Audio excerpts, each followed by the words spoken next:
Mucus. कफ एक reflex है, कफ एक के कारण हमारी जो वीजिंग साउंड आ रही है, एयर इनसफिशिएंसी हो रही है, गैस ऑफ ब्रीदिंग है, ये सब किस कारण से आ रहा है? यहाँ पे इन्फ्लेमेशन हुई है ल्यूमेन में और एयरवे कम हुआ है। नाउ ब्रोंकाइटिस क्या हो गया? जब ब्रोंकाई में इन्फ्लेमेशन हो गया। ब्रोंकियोलाइटिस क्या हुआ? जो ब्रोंकियोलाई में इन्फ्लेमेशन हो गया। क्रॉनिक ऑब्स्ट्रक्टिव पल्मोनरी डिजीज, वो डिजीज जो कि ऑब्स्ट्रक्टिव है, क्रॉनिक है नेचर में। मैंने देख सकते हैं ट्यूबरक्लोसिस, निमोनिया, पर्ट्यूसिस, ये कुछ ऐसे बहुत कॉमन पैथोजन है जो हमको कफ के लिए, एक बार प्राइमरी सिम्टम इस कफ। ट्रीटमेंट के लिए हम बात करेंगे डॉक्टर राजकुमार सर से। सर प्लीज आइए और बच्चों को ट्रीटमेंट बताइए, मेडिसिन बताइए जिसके लिए ज्यादातर हमारा वीडियो देखते हैं। अरे आ गया मैडम, मैं अपनी छुपी रुस्तम डायरी को खोज रहा था। अच्छा madam, thank you so much, आपने बहुत अच्छे से बता दिया। लेकिन मैं ये कहना चाहता हूँ कि जो मैडम ने बताया वो एक सांकेतिक नॉलेज है। आपको किसी टॉपिक को जब आप पढ़ना, देखना समझना शुरू करते हैं तो उसके बारे में एक ब्रीफ नॉलेज आ जाता है, तो आगे की समझदारी के लिए वो चीज़ अच्छी हो जाती है। मतलब आप किसी चीज़ के मेडिसिन के बारे में पढ़ रहे हैं तो उस मेडिसिन को कब किस स्थिति में देना है, ब्रोंकाइटिस क्या होता है, क्रॉनिक ब्रोंकाइटिस क्या होता है, ब्रोंकाइटिस क्या होता है, ये थोड़ा सा ब्रीफ नॉलेज हो जाए ना तो फिर मेडिसिन बहुत अच्छे समझ में भी आती है। तो thank you so much ma'am, आपने बहुत अच्छे से समझाया मेरे बच्चों को, दर्शकों को। अब मेरी आपसे रिक्वेस्ट है कि आप मेरे साथ भी यहाँ थोड़ी देर बने। बिल्कुल बिल्कुल सर, बिल्कुल। तो प्लीज़ मैं पेन ले लूँ आपसे। जी सर। और मैं इसे डिलीट कर देता हूँ। सो बच्चों देखो, हमारे गुरु डॉक्टर बख्शी कहते हैं कि आप अगर किसी टॉपिक में 20 मेडिसिन जान लो काफ़ी है। हमारा होम्योपैथी तो सागर है, मोतियों से भरा सागर। कितनी मोतियों का माला हम अपने गले में लगाएंगे, झुक जाएगा गला। इसलिए हम उसमें से शानदार शानदार मोती निकालते हैं सागर से, उसका माला बनाकर पहन लेते हैं। यानी कि 10-20 अच्छी वाली दवाइयाँ जान लें और पेशेंट्स को सुखी करें। तो सबसे पहले मैं कॉफ किल की बहुत सारी मेडिसिन है, बहुत, उनमें जो चुनिंदा 20-22 मेडिसिन जो मैं यूज़ करता हूँ शानदार तरीके से घुमा फिरा करके मैं सब आपको बताऊंगा। वो मेडिसिन की लिस्ट मैं आपको यहाँ पे दे रहा हूँ। सबसे पहले मैं स्टार्ट करता हूँ एकोनाइट। मैं कहता हूँ ना, हर घर में एकोनाइट होना चाहिए। एकोनाइट का सिम्टम कैसे आता है? सडन आता है, एक्यूट होता है और तूफान की तरह आता है, एकदम से खांसी हुआ और गॉन। ये सिम्टम होता है एकोनाइट का। और किसी भी तरीके की परेशानी में, किसी भी तरीके की अगर आपके सामने एक समस्या आ जाए तो एकोनाइट का प्रयोग करो। एकोनाइट अच्छी और बहुत बड़ी मेडिसिन है और एक्यूट केसेस में एकदम से आपको रिलीफ देती है। तो एकोनाइट का प्रयोग जरूर करें मैम। बिल्कुल सर। अच्छा, सेकंड में आता हूं फॉस्फोरस। अब फॉस्फोरस में क्या है कि फॉस्फोरस ये इसका म्यूकस जो होता है पहले ड्राई होता है। ये चूंकि सब इसमें ड्राई है कफ है, इसका म्यूकस जो है पहले ड्राई होता है। ड्राई होने के बाद धीरे धीरे 1-2 दिन जब जैसे पार होता है तो इसका म्यूकस ढीला होना शुरू होता है। जब ढीला होना शुरू होता है तो हम बेलाडोना के बारे में भी सोच सकते हैं, लेकिन पहले हम फॉस्फोरस के बारे में सोचते हैं। और फॉस्फोरस का जो म्यूकस होगा वो चिपचिपा होगा, चिपचिपा होगा और धीरे धीरे बाद में ढीला होगा और निकल जाएगा। इसका जो एग्रावेशन होगा, इसका एग्रावेशन बात करने से, टॉकिंग, सिंगिंग, ठीक है, कोल्ड एयर से, इससे होता है। और जरा सा भी सांस, जैसे एक आदमी बैठा हुआ है और नॉर्मल ब्रीथ कर रहा है, अचानक से लंबा सांस लिया खांसी आ जाएगी उसके। अचानक से जरा सा भी चेंज आता है ब्रीथिंग में, सांस लेने में, तो खांसी होती है। और इंडिकेटेड पॉइंट है ये वाला फॉस्फोरस का। और फॉस्फोरस के पेशेंट को ऐसे भी देखा करो, अगर आपके केबिन के अंदर आ रहा है, लंबा, दुबला पतला, गोरा होगा या गेहुअन कलर होगा उसका, बाल भूरे होंगे, तो एक पहचान में आ जाता है फॉस्फोरस का पेशेंट। फॉस्फोरस को मैं बहुत यूज करता हूँ लिकोडर्मा में भी। लिकोडर्मा में आप लोग यूज करके देखना, फॉस्फोरस बहुत शानदार काम होता है, तो आप इसके लिए भी काम कर सकते हैं। सॉरी टू इंटरप्ट, फॉस्फोरस की एक बात मैं बहुत बताना चाहती हूँ। जैसे आपने बताया ना कि चेंज ऑफ एयर में खांसी होती है, तो बच्चे की जो मदर होती है, पेरेंट होते हैं, यही आगे बोलते हैं कि बच्चा खेल के आया, उसको बहुत खांसी हुई, बच्चा लगातार हंसता है, उसमें क्योंकि एयर प्रेशर चेंज हो रहा है, तो जरा सा change of air is leading to cough. तो खेल के आ रहा है बच्चा या बहुत हंस रहा है, हंसते हंसते वो खांसना शुरू कर देता है। कितनी अच्छी पॉइंट बताई आपने। ये अभी के पेरेंट्स के लिए बहुत अच्छी बात है, बच्चों के ऊपर आपने बहुत अच्छी बात बताई madam, thank you so much.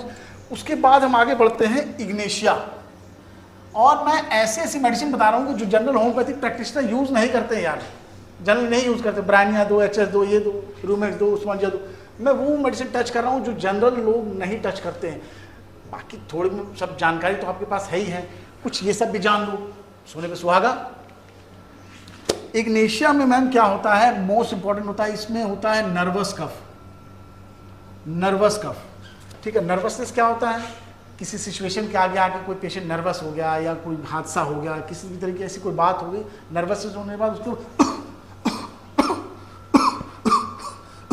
ऐसे खांसी आने लगेगा, ऐसे खांसी आएगा, मस्ट गो फॉर इग्नेशिया, जो इग्नेशिया के लिए। क्योंकि जैसे ही आप देखोगे, एक दिलेर आदमी होता है तो किसी चीज़ से कोई भय नहीं होता, लेकिन एक आदमी होता है जो सेंटिमेंटल होता है, सेंसिटिव होता है, वो सिचुएशन ऐसी कोई आ जाए तो वो थोड़ा सा रिएक्ट करता है और घबरा जाता है। उस केस में इग्नेशिया बहुत अच्छा काम करती है। अच्छा, इग्नेशिया के बाद इसमें होता है एक बहुत, मैं खास बात इग्नेशिया की बताना चाहता हूँ कि इग्नेशिया का पेशेंट जितना खांसी करेगा उतना ही उसको गले में इरिटेशन होगा और खांसी करेगा। जितना खांसी वो करेगा उसके वजह से और इरिटेशन होगा और खांसी होगा, खांसता ही रहेगा, खांसता। ये बहुत यूनिक बात है सर। हाँ, ये यूनिक बात है। अच्छा, और यही बात स्टिक्टा में भी होता है। स्टिक्टा पी जो मेडिसिन है उसमें भी यही बात होता है, लेकिन उस पर नर्वसनेस नहीं होता है। जी सर। तो ये दोनों अलग अलग हो गए, इग्नेशिया में नर्वसनेस है, स्टिक्टा में नर्वसनेस नहीं है, खांसी दोनों की सेम है, ठीक है। अब ये आगे बढ़ते हैं हम यहाँ से। अच्छा, फास्फोरस के बारे में एक बात बताना मैं भूल गया कि फास्फोरस जो है बेलाडोना को बहुत अच्छे से फॉलो करता है। जैसे मैडम कोई सिचुएशन आ जाए जिसमें कि गले में इरिटेशन है, रफनेस है, दर्द है, टेंडरनेस जिसको बोलते हैं, बुखार हो गया, तो अगर हम बेलाडोना डालते हैं तो बेलाडोना क्या करता है, ये टेंडरनेस और बुखार इन सब चीज़ों को तो क्योर कर देता है। लेकिन जो रफ वॉइस, जो होर्सनेस रह जाती है, उसके लिए आप बेलाडोना के बाद में फास्फोरस का प्रयोग करिए और देखिए चमत्कार। बेलाडोना के बाद फास्फोरस, देखो इतना अच्छा फॉलो करता है फास्फोरस बेलाडोना को। अब हम आगे चलते हैं नेक्स्ट मेडिसिन में, र्यूमेक्स।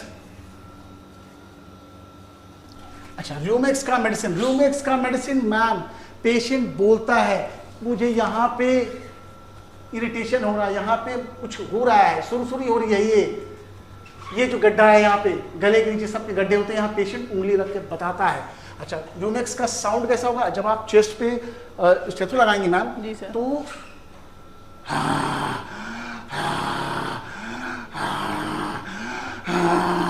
ऐसा आवाज आता है जैसे लकड़ी काटी जाती है, आरी का आवाज, ऐसे आवाज आएगा।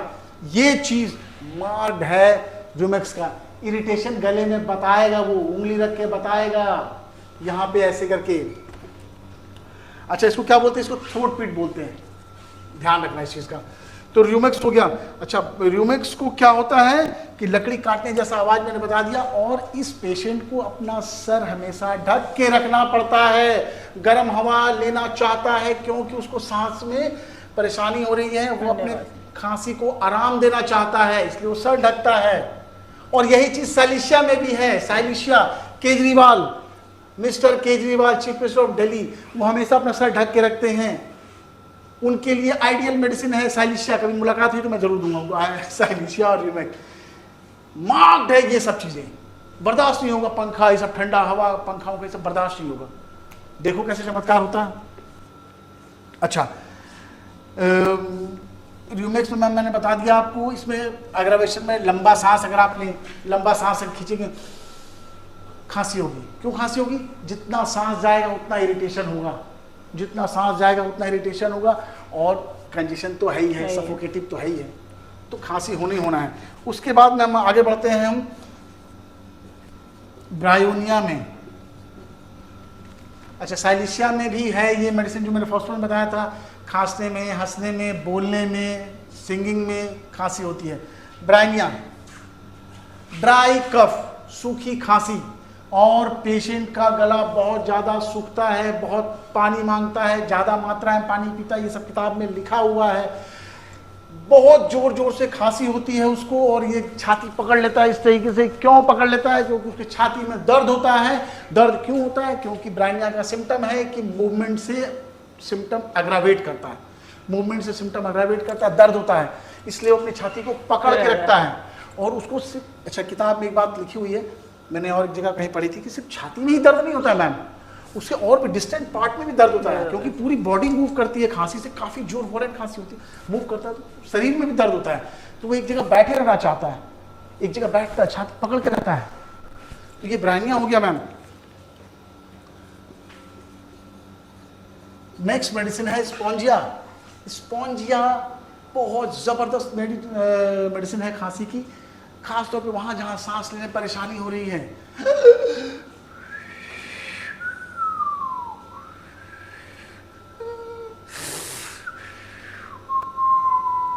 ऐसा आवाज आएगा सीढ़ी जैसा, कभी कभी ब्रेक करके आएगा, कभी पूरी सांस ऐसा।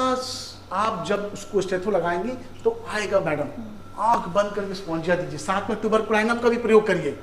ट्यूबरकुलाइनम को दीजिए 4 या 5 डोज, 6 डोज 30 में आप उसको दे दीजिए या 200 में दे दीजिए, उसके बाद स्पॉन्जिया का प्रयोग करिए, देखिए मिराकल। इतना जबरदस्त मैम काम करते हैं, हमने तो देखा है मैम, हम तो कर रहे हैं क्लिनिक में, हम तो क्लिनिक में कर रहे हैं, और ये सारी चीजें मैं आपको अपने अनुभव के आधार पे ही दे रहा हूँ। कॉफ किसी से न ठीक हो, आप एक बार मुझसे बात करो, मैं मास्टर हूँ कॉफ का। क्रॉनिक केसेस या एक्यूट केसेस में आप ये सब चीजें प्रयोग करके देखो, प्रयोग तो करो यार, फिर आप बताओ मुझे। अच्छा, इसमें क्या होता है? कंजेशन होता है, लंबा सांस लेने से इसमें भी दर्द होगा, खांसी होगी। लंबा सांस लेने क्यों होगा? क्योंकि वो आपने बताया बहुत अच्छे से मैम, वो सारी सांस की नलियाँ जाम हो जाती हैं, उसमें म्यूकस भरा रहता है, जितना हवा एयरवेज में जाना चाहिए उतना नहीं जाता है, नहीं जाएगा तो खांसी होगा, खांसी सफोकेशन होगा, ये सब तो सिंपल सिम्टम है, कॉमन सेंस की बात है समझने वाली, इसको ऐसे लिया करो यार। अच्छा, सैम्बुकस में भी मैम सफोकेटिव कफ होता है, सैम्बुकस में यूजुअली हम लेकिन हाँ, लेकिन वो बच्चों के लिए प्रयोग करते हैं सैम्बुकस। अच्छा। सैम्बुकस का ज्यादा प्रयोग जो है बच्चों के केसेस में होता है, इसमें नाक बंद हो जाना, अरे देना यार, देखना रिजल्ट, रात में नाक बंद हो जाता है, देना सैम्बुकस। और सैम्बुकस में भी सफोकेटिव कफ होता है, लेकिन ये ज्यादातर बच्चों में प्रयोग होता है, ये डिफरेंस है स्पॉन्जिया और सैम्बुकस में। अच्छा, अब हम आगे बढ़ते हैं मैडम, यहाँ से हम लेते हैं मेडिसिन एक, अब हम आते हैं अपने नेक्स्ट मेडिसिन मैडम, हायोसाइमस। बहुत ही अच्छी मेडिसिन है, बहुत अच्छी मेडिसिन है मैम हायोसाइमस।